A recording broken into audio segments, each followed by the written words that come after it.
I wonder, is it possible to game with these DJ decks? Let's find out.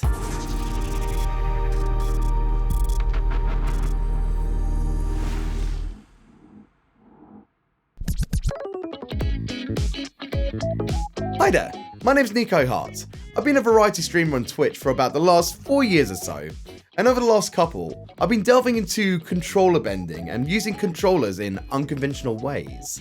This is my new series, Is It Possible? I want to show you all an insight into controller bending, and the repurposing of maybe a current controller or device, and the process, the mindset, and the result of what might be a silly or a fun idea into a unique and challenging controller.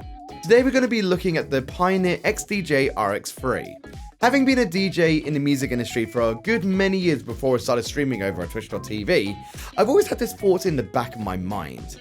Could I turn an all-in-one DJ system into a form of a game controller? Over the generations of musical playing devices from the good old analog days, for example, tape cassettes, DAT tape and vinyl records, to the now digital days of CD players, MP3 players, and quite simply, a USB device as a media player. It was only a matter of time before it all caught up to a point where DJs would be able to play music via a USB Ethernet connection or LAN networking to control software and be able to play music on hardware simultaneously. This all had me a bit curious though, with USB being the most accessible communication protocol between the decks and the computer. Exactly how is it communicating through USB? Well, this leads us into how the DJ Dex controller was created. Initially, there were and still are solutions like Native Instruments Traktor that would play a timecoded CD and produce a synced playback, usually carried over by RCA into its dedicated sound card. For example, the Traktor Audio 10, which their DJ software would then listen to the timecode and play the music accordingly to the beats per minute, or BPM for short, of the CD player system. Essentially, this is converting older media players like the Pioneer CDJ 1000 into a digital vinyl system, or DVS for short.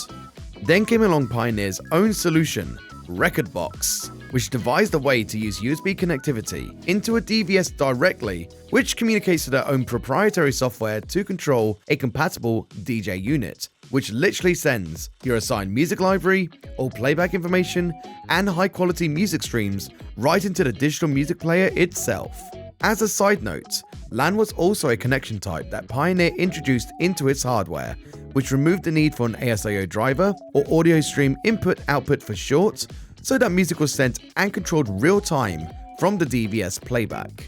When connecting a Pioneer XDJ RX3 to a computer or laptop using a USB-A male to a USB-B male cable, there will be a specific source on the RX3 that you can select, which is called Software Control. This specific selection enables the RX3 to transmit and receive MIDI signals to control a DJ software of choice that can read all the necessary inputs that the RX3 produces. So then I thought to myself, is it possible to intercept these MIDI outputs and then use that to control a video game? My friend and Twitch moderator Dennis sat down with me and helped me to devise a solution that could accurately and in real time read and interpret the MIDI signals for every single controllable part of the RX3 and the ability to remap the MIDI inputs into keyboard and mouse inputs. In order to make this work, we needed a software capable of the latter. We found a very viable software which had MIDI as a core library feature by the name of FreePie, a programmable input emulator maintained by Anders Malmgren and Zelman64. First step achieved easily,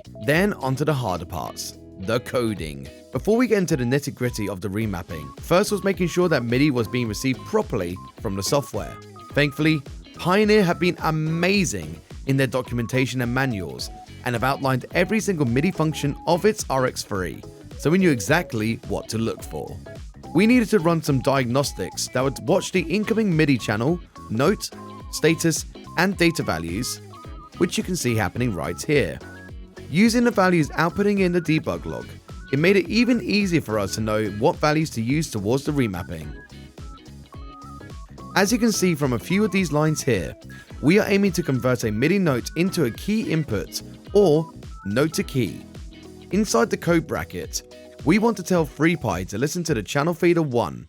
To do this, we need to put the correct numbers into brackets so that it can read specific status and data numbers of the chosen parts of the RX3.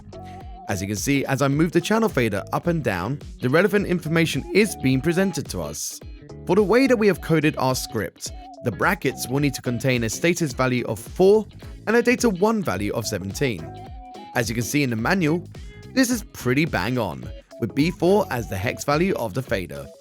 Also, by assigning these two numbers, the FreePie script will actively read the data 2 value from the specified MIDI input. Next step is to remap it to a key. We want the channel 1 fader to be our forward movement key, or W for most movement-orientated games which utilize WASD, so we'll add in key.W. Theoretically, if we were to run the script right now, it would work straight away, and we would be moving forwards. But we only want to move when we raise the fader over a specific threshold, or a dead zone, so that it can replicate the press and depress of a key. To do this, we are going to add in the code comma lambda A:(A) is greater than or equal to 20. Data 2 will usually range between 0 and 127. So when A, which is the fader, is greater than 20, the key.w remap will actuate. Therefore, when it hits 19, the input ceases. As you can see here in this notepad, as we have coded, whenever the fader is over the value of 20, it will input the keyboard button press of W. It was then only a matter of figuring out all the necessary key and mouse inputs that were needed for the game's specific control scheme and to make sure it was also comfortable and smooth for myself.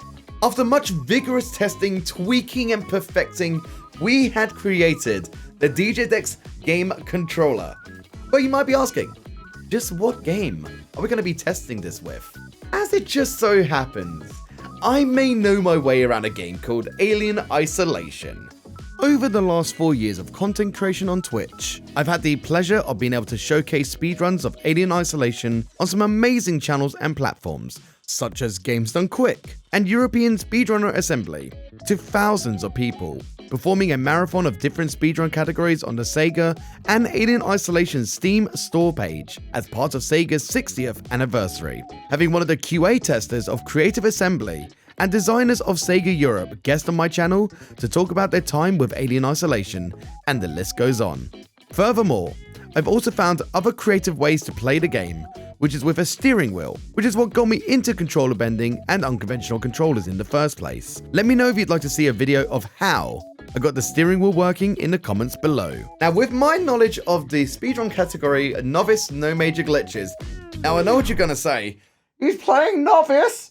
What a noob! You'd actually be a bit surprised. See, the Xenomorph's AI actually poses more of a challenge in Novice and Nightmare, meaning that speedrun strategies just sometimes never work, and quick thinking and backup strats have to take place. But I digress. I set myself the challenge to complete Alien Isolation on the Pioneer XDJ RX3 fast, and here are some of the best moments of it all in action. We're going to be doing our M3 exit, which is going to be where we're doing a backup strat. We're doing a backup strat right now. So here we go. So we're going to be running, we're going to stop running, we're going to start crouch hopping here. There's the screen. Stop crouch hopping about here.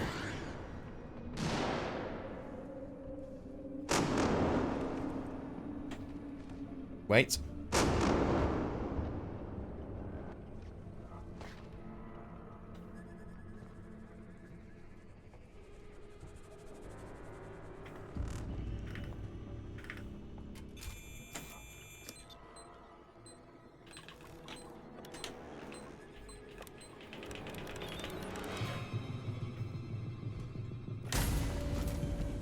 Oh, shit.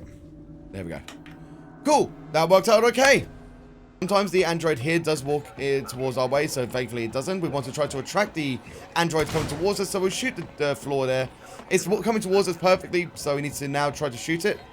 Shoot it in the chest, which will stop it from trying to grab us for 10 seconds, and then we press this button on the door. Hopefully the android wouldn't walk through, and we're good! That is the fastest I've done it recently. Nice! There's going to be an android that's coming up in front of us, so we're going to need to do the same thing, which is shooting the android in the chest, which is going to stun it, and also now androids can't pick us up for, like, you know, do anything to us for about 10 seconds. We're going to now walk into here. I did the Texas two-step, which was pressing right for a very short second, So we did the D key so that we can think that we're going right. So the android's going to try to follow us, but we're going left instead. It takes us 2 steps. So we're going, heh. Okay, once again, everyone. Forwards we walk. I should really have healed. I just realized I'm not that kind of low health. Oop. Okay.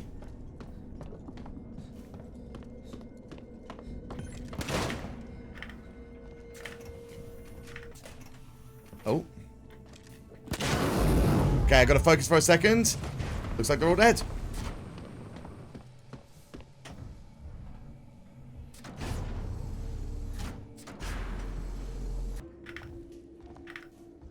So, folks, and thank you for the 100 bits as well. Thank you so much.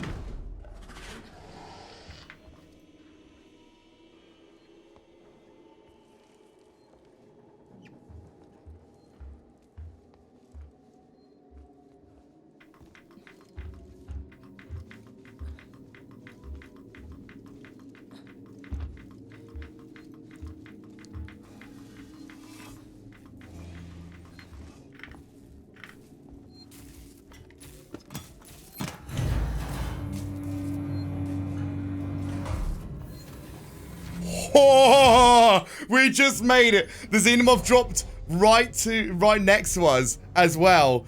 Oh my goodness me. That was too close. So we need to go up, down, up, E, down, E. Then from here, we're going to try running. And hoping that the Xenomorph won't drop. We've had a few situations of doing this where the Xenomorph has not been dropping. So if we do this...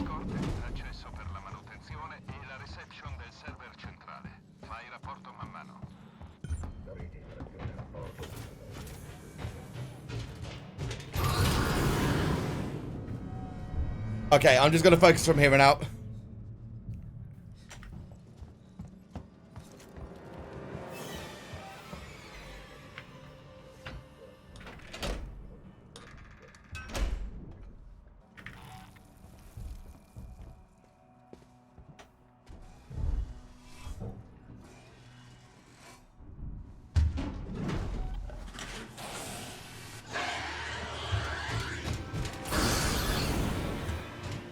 Nice fake outs.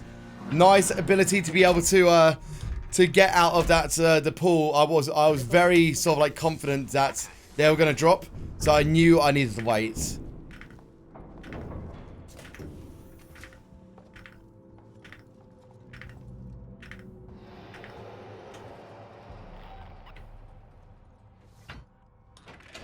Yo, Little Kitty, welcome into the stream, buddy.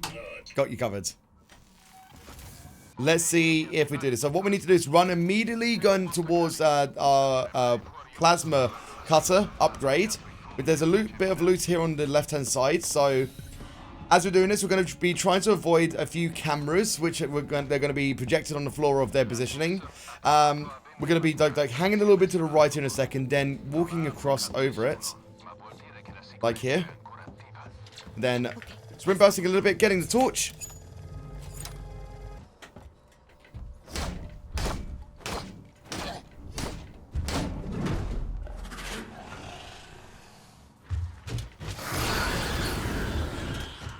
What am I doing? Wrong way.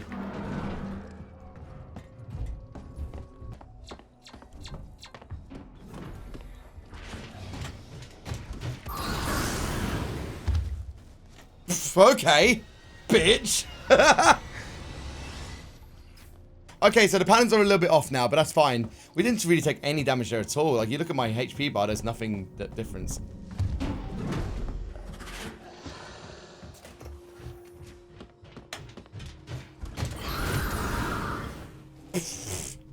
Xenomorph is angry at this time. What's going on?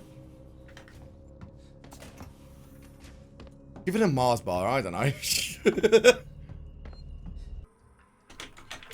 Lovely. Then 1, 2, 3, 4, 5, 6.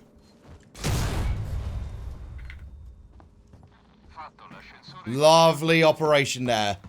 That was beautiful. That went absolutely perfectly. Like, that section there, absolutely perfectly.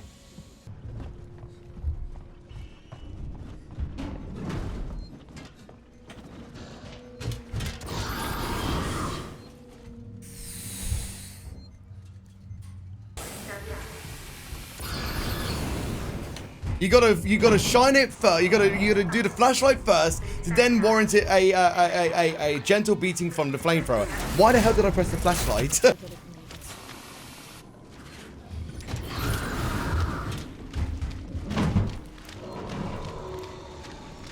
Okay.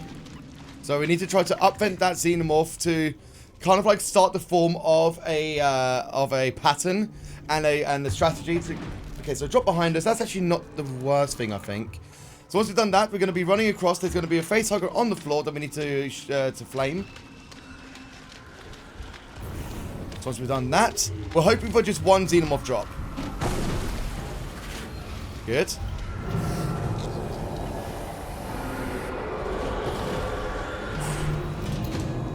All right, this may be a first attempt. Normally I die there. So here's hoping.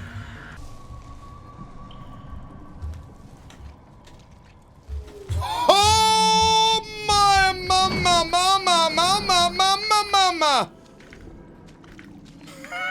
What was that response?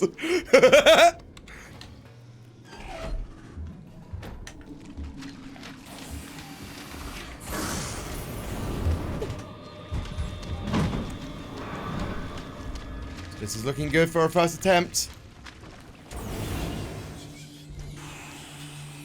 It's not over yet. It's not over yet, okay? It's nearly over. And if we get to the end and we don't die of this little section here, then we're on a PB. We'll be on PB pace easily. Nice, we're on PB pace.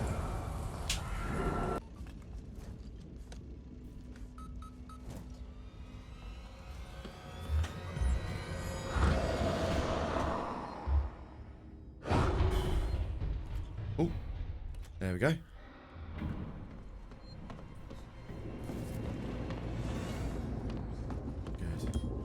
I'm going to safety save here as well because I've died. I had a run die just at this point here and I still don't trust myself too much for it.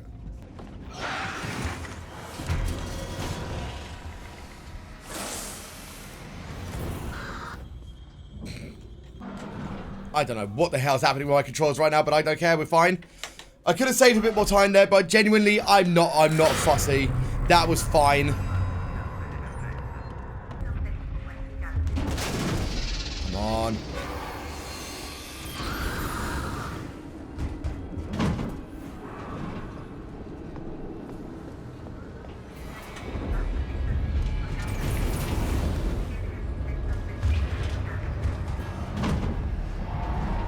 And that's the first time I've done it without a death at that point as well. So this is actually saving a little bit more time.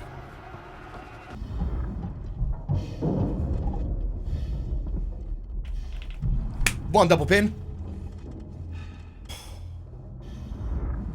That's a 15-second time save. I hurt my wrist doing that.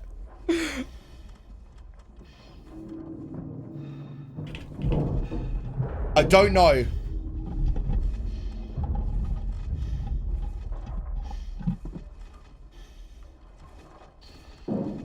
If we go into the next animation, that means we did it. We got double pins! Let's go! That means that was a 30-second time save. We did the double pins on the DJ decks. Cool. This is the new world record personal best for No Major Glitches Novice on the DJ deck. This is a world record run, so we've gone from a 3:15:12, which is my current uploaded PB time, to something even more crazier, basically. Something even more crazier, which is going to be what looks like a 3:02, as I did mention.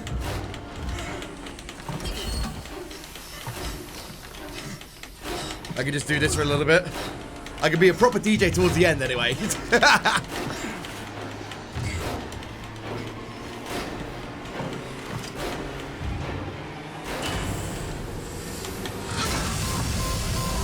Sub 302. Nice. That's a nice little surprise at the end there, actually. I did say 302. We got sub 302. Nice. And that was Alien Isolation, No Major Glitches Novice on the DJ Dex controller as a world record personal best run. If you want to see the full speedrun from some of the best moments that you saw there, you can click on the link below in the description, or it will be on screen at the end of this video. I hope you all enjoyed this video. Be sure to like and subscribe, and let me know in the comments below what you thought about this video, and if you have any ideas of any other controllers that I could potentially cover. Thanks all so much for watching. See you all in the next one. I would like to give a huge shout out to our early Ko-Fi members, already supporting even the first episode of Is It Possible. If you'd like to support Is It Possible and all the production and development, head over to ko-fi.com/NicoHeart.